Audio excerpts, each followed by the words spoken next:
माशाअल्लाह ला हौल वला कुव्वता इल्ला बिल्लाहिल अलिय्यिल अज़ीम अऊज़ु बिल्लाहि मिनश शैतानिर रजीम बिस्मिल्लाहिर रहमानिर रहीम। अस्सलामु अलैकुम सामीन। आज हम सूरह मुज़म्मल की यानी कि वजीफ़ा लेकर आपकी खिदमत में हाज़िर हुए हैं और इसकी तिलावत से आपके रिज़्क़ में बरकत भी होगी और मुवक्किलीन जिसको हम कहते हैं कि मुवक्किलीन वो भी अगर आप कब्ज़े में करना चाहें, मुवक्किलीन को अपना बनाना चाहें तो वो भी इसमें आ जाएंगे, लेकिन उसकी तरफ हम नहीं जाते, वजीफ़ा थोड़ा सा लंबा हो जाएगा। सबसे पहले तो हम सूरह मुज़म्मल के यानी कि बरकत और रिज़्क़ में आपकी इजाफ़ा होगा, बरकत होगी, रिज़्क़ में भी बरकत होगी, रिज़्क़ में इजाफ़ा भी होगा। आपकी जो कोई भी परेशानी है वो परेशानी दूर हो जाएगी सूरह मुज़म्मल की तिलावत करने से।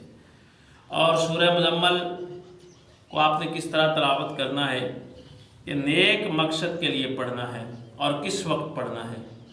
मकसद नेक हो, नाजायज़ मकसद के लिए आप सूरह मुज़म्मल को नहीं पढ़ेंगे। अगर कोई नाजायज़ मकसद के लिए आप पढ़ेंगे तो यकीनन आपको नुकसान होगा और नुकसान के आपको ज़िम्मेदार होंगे।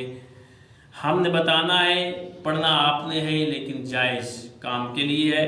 अब करना क्या है कि आपने रिज़्क़ के लिए पढ़ी है, आपने परेशानी को दूर करने के लिए पढ़ी है, कोई नेक मकसद आपने दिल में रखा है तो वो भी आप पढ़ सकते हैं। मकसद नेक अक़द है, आप अक़द करना चाहते हैं कि मेरा फ़लाँ जगह पर अक़द हो जाए तो वहाँ पर भी आपका अक़द हो जाएगा। ये इसके लिए है, नेक मकसद के लिए पढ़ना है। लेकिन आपने करना क्या है कि जब भी मगरिब का वक्त होगा आपने गुस्ल कर लेना है, गुस्ल कर लेना यानी कि नहा लेना है। नहाकर साफ़ कपड़े पहनकर आपने रात को सोने से पहले 41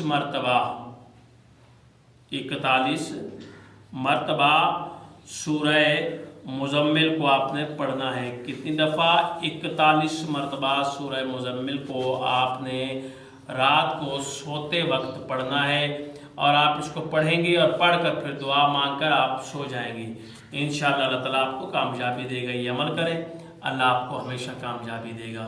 अल्लाह हाफ़िज़।